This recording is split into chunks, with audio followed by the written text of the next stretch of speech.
I'm Erica. I'm Wyatt. Today we are doing Gilbert Ray Postelle. And this was his final meal. He had 20-piece chicken nuggets. He had 3 large fries, but we only have 2.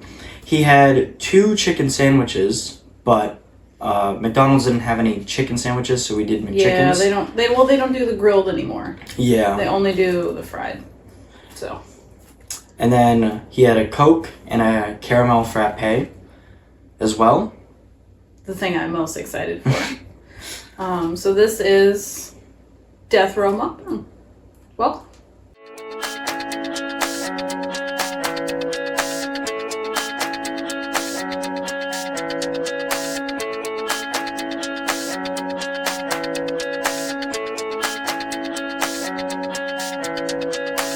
Gilbert Ray Postelle was born June 22nd, 1986. And he died, or was executed by lethal injection on February 17th, 2022, which is actually pretty recent. I haven't had one of these in a very long time. I'm very excited about it. So I find his sentencing a little interesting. We can get to the exact sentencing after, but I just want to point that out, that it was very odd to me. So he, on Memorial Day weekend in 2005, him, his brother David, his father Brad, and a 4th man named Randall Wade Bias executed 4 people. Executed, Yes. Like, they brought them out to their backyard, put them on their knees, and fired more than 30 rounds into these 4 people. It's insane. I did not know that. Yeah, so there was 4 people: Donnie Swindle, Terry Smith, James Alderson, and Amy Wright. Did these people do anything particular to them? I think that's really extreme either way, but It's really bad. Yeah. So what was their reasoning? Their reasoning is that they simply believed that they were responsible for a motorcycle accident that his father was involved in. His father survived, didn't he, though? Yeah, but he had severe mental issues and seizures after that. Mm. He did not live long after this event. It's called an accident for a reason. I don't think Right. a motor vehicle accident like that, or at all, should lead to someone's death. So they call it an accident when it's something that could not have been prevented by paying more attention, or, it's something freak accident. Like, say you popped a tire, right? So could this have been prevented? I did not look into the accident, did you? No. I didn't even know there was one. Either way, that should not have been a death sentence to these 4 people. Yeah, it's wild that they did this. I couldn't believe it. I know Gilbert had a pretty rough childhood growing up. He was abandoned by his mother at a very young age, and he actually started using methamphetamine at the age of 12. That's insane. That is insane. And I believe his father, Brad, is one of the suppliers to him for meth, or I don't know, because he was almost convicted of making meth in a school bus behind their house. Yeah, so it was insane. I was like, what? Also, his father, Brad, had a 1996 drug conviction, and then in 1999 suspected of making meth in an old school bus. Mm-hmm. But the charges were dropped. That was crazy to me. Did they drop the charges? Yeah. How did that happen? Gilbert was arrested at least 8 times in Midwest City related to drug manufacturing before he was arrested for good. Mm-hmm. And when he was arrested for good, he was charged with 4 counts of first-degree murder and conspiracy to commit a felony. Mm-hmm. So that was pretty insane. Conspiracy? What do you mean, with the meth and selling it? I'm not sure. It didn't really say. It just said conspiracy to commit a felony. That must be it. I'm assuming The it's production and making of methamphetamine. distribution. Yeah. Mm-hmm. Probably. So, I'm very curious as to how they thought that these people were, like, how were 4 people responsible for a single motorcycle accident? Like, were they on the highway and they cut this guy off on the motorcycle and that's what happened? Like, I don't know. Maybe these 4 people were in the same car. Probably, that's what I mean. Like, I can't imagine 4 people separately cut this one motorcycle off and he crashed. Like, it doesn't make sense. So, it really isn't much to this. It's very empty. It's their very reasoning. Plain and simple. Mm-hmm. Rough childhood. Executed a couple people. Mm-hmm. Put to death for it. As he should have been. So, it's pretty cut and dry. There was a maroon van that they used to kind of track him and figure out where he was and help find them. So they found the van, I think only a couple of days later. But they didn't actually arrest anyone until August 16th. So a month and a half later, they were finally able to arrest somebody. So they arrested the brother and the dad, David and Brad. Nice. They arrested them first on August 16th, 2005. And then Gilbert himself was arrested on August 17th, 2005. And there were a few other people that were somehow involved, and they were also arrested. I saw that, but they didn't really explain that. No, it didn't even say who they were, like why they were involved. I believe it literally just said 2 other suspects were also arrested. Something like that.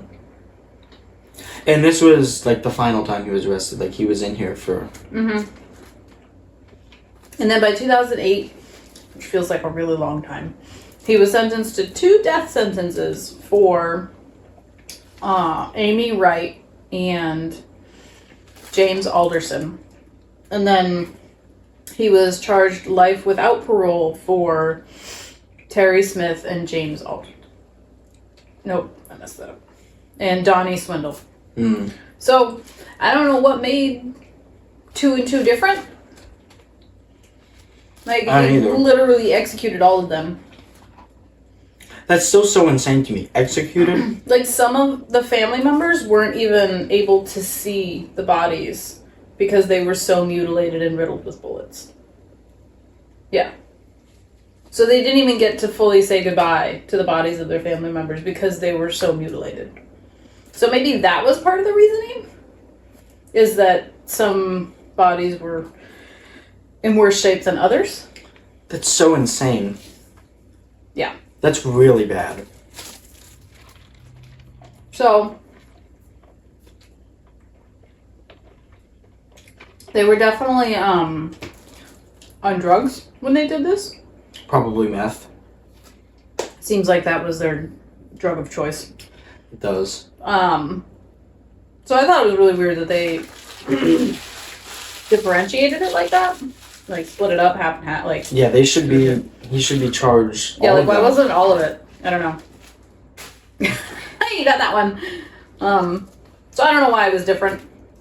It shouldn't have been different. Murder. I mean, this isn't even murder at this point. This is execution. I know I keep saying it, but like, that is really insane. This guy was from Oklahoma, right? And all of this happened in Oklahoma. I doubt he ever ventured further than Oklahoma.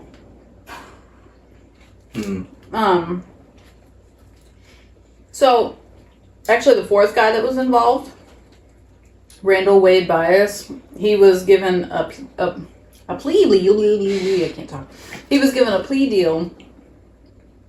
So basically he testified against them to get a lesser sentence. So, like, I don't have much sympathy. I don't have sympathy for No. any, like, murderers. This is like an executioner, not even a murderer. Mm-hmm. I do believe he felt guilt for what he did. Because I'm sure being in jail, he wasn't allowed access to his drugs. Yeah. So I'm sure he sobered up, thankfully. But there was a huge, what do I want to call it? Like a Supreme Court hearing about lethal injection. So there was a problem with lethal. Why can't I talk today? Ugh! The problem was that it was like too painful, and it felt like they were drowning in. I forget exactly what it was. Set on fire. Yeah, and drowning and set on fire. Mm-hmm. And then there was an autopsy report that kind of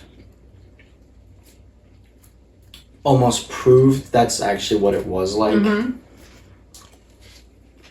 And so they were trying to scoop these guys into this death sentence hearing to like prolong all of this. And although I feel like he lived for a long time afterward. Mm. And at this point, I'm so curious about life in jail because I'm not. No, not in like a positive way. But this guy got married in 2017.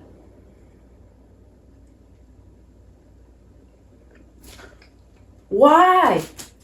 Are prisoners allowed to get married? And what? It was a woman named Veronica Gale Ward. But then she divorced him 3 years later. Honestly, why? What's wrong with people? Like, why would you want to marry someone that is on death row? Or in prison, period. Yeah, yes, but specifically, I feel like death row is like one of those things. Like, they're not getting out. Like, did he have a good life insurance policy that she was waiting for or something? Like, I guess I don't know. It ended up not being worth it because she divorced him. Yeah, it said that they remained friends. And I'm like, what? What? But then he was engaged to somebody else when he was put to death. I was absolutely blown away. I'm like, how are you meeting people and able to date people when you're in jail, dude? Like, were these other prisoners? But I'm pretty sure they're all separated. They shouldn't be near each other. Yeah, the males and females are like they shouldn't. Yeah, they should be in different buildings because of marriage. All kinds of things. Yeah. So I was flick lettuce at myself. I was blown away. That's insane that he got married twice, or married and then engaged. Like, what's the point? I have no idea. For anyone involved. I also don't have any sympathy for how scared this guy was for how bad the lethal injection might hurt. Because I can only imagine how painful it was for his victims to be riddled with bullets and executed in the backyard. And I'm sure some of those bullets did not kill them instantly. I feel like this guy should have been in a firing squad execution. I feel like that would have been fitting. Which... that would have been some karma. Yeah. They're actually doing that. I forget where. Probably Texas. They're doing it somewhere, but they're doing it for the first time in a very long time. And I actually found out that the people that are in the firing squad, say there's 7 people in the firing squad, 6 of them have blanks and 1 of them have a live bullet. So none of them know who actually killed him. So there's no guilt. Okay. I understand that, and that's... I do, but I feel like that's kind of silly, almost. Like, I don't know how they choose the people to do the firing squad. Like, I don't know how that works. I don't know. I'm assuming it's probably someone from the military or... Yeah, but I don't know if you, like, volunteer. I feel like that might be weird. Yeah. Like, who volunteers for this? Or, like, the lottery, you know, like, they pick names. I feel like that would be the most fair thing to do and, like, sane. Because I don't really think you want to have people volunteer to shoot somebody. It probably is just part of, like... Well, because those people are probably a little unhinged. Ow! I totally just bit my finger.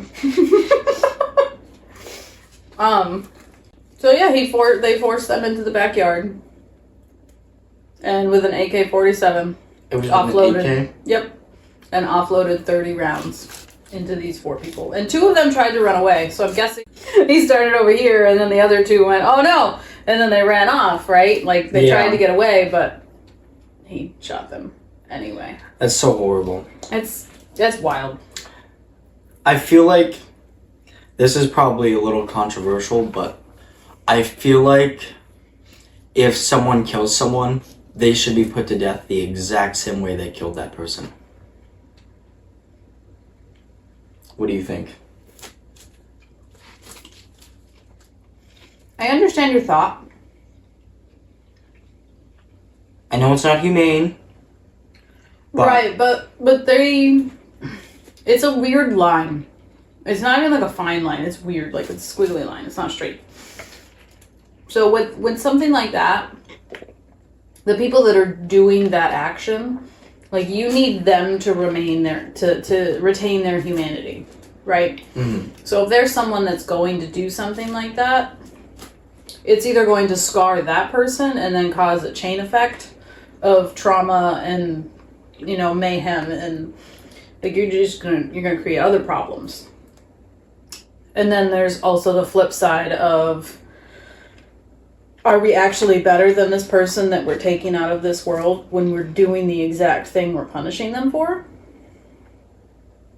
That's an interesting way Like to look at it. it's a really rough system. So like, yes, the part of me that read, or when I read that they were trying to change the lethal injection because they were saying that it felt like this person got set aflame, part of me was like, good. Like, they did that to people. Good. Like, why should they rest easy when that person and or people in their family, they don't get to go home? Like, it doesn't bring that person back to life. Yeah. So it's kind of like your cycle of revenge. Got funky nugget. So it's like that cycle of revenge where nobody truly wins. So it's a really, like I said, it's a squiggly line. It's not a straight line where you know when not to cross. Yeah. Like it's not. It's a, just don't be a bad person. Don't hurt people. It's not that hard. So my heart goes out to these people and the families. This is probably... It wasn't that long ago. Actually, this one's pretty horrific, but we've also talked about John Wayne Gacy and Timothy McVeigh. Mm-hmm. I think John Wayne Gacy is worse. Yeah. than Timothy McVeigh. They were all terrible in their own way, but... They all did horrible things. Did you have anything else about his childhood? No, anything about like his? Actually, I had a thought when I was writing down that his mother left him. Did she? Like, who's to say that the father didn't kill the mother and like dump her in a river or something?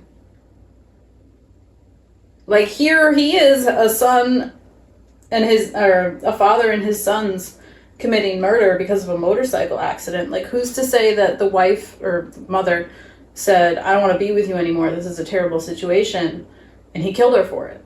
And since it says young age, he was probably at the age where he was influenced. I guess that's like possible. The child wouldn't have known at all, because this is when he was young, so he could have been like 3.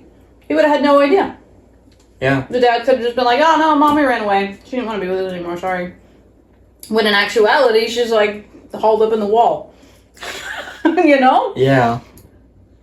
That's a crazy thing to think about. I didn't see like his mom's name or anything. No, there wasn't much information about her, but it was one of those things that I thought of. Like, maybe she didn't actually run away. Maybe she was killed. Right. I could understand her wanting to leave him. Like, if he's making meth and you got 2 young kids, I wouldn't want my children near that. I would want to get out also. That's a really bad That's a bad situation, yeah. So I wonder if maybe something else actually happened to them. It's very interesting. I might have to look into that. See if there's actually proof that she just ran away. Yeah, and if they found her later or something. So I will say that he did have a terrible upbringing. Like, he did. He had very low chances of a good life to start with.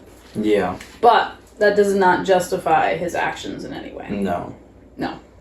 I feel like all of the people has had like at least that we've talked about so far have had a tough upbringing, but that doesn't mean you should go out and execute people. Yeah. Yeah.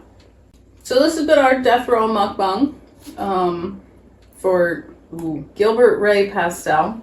I almost messed it up again. Wilbur Gay. Gilbert Gay.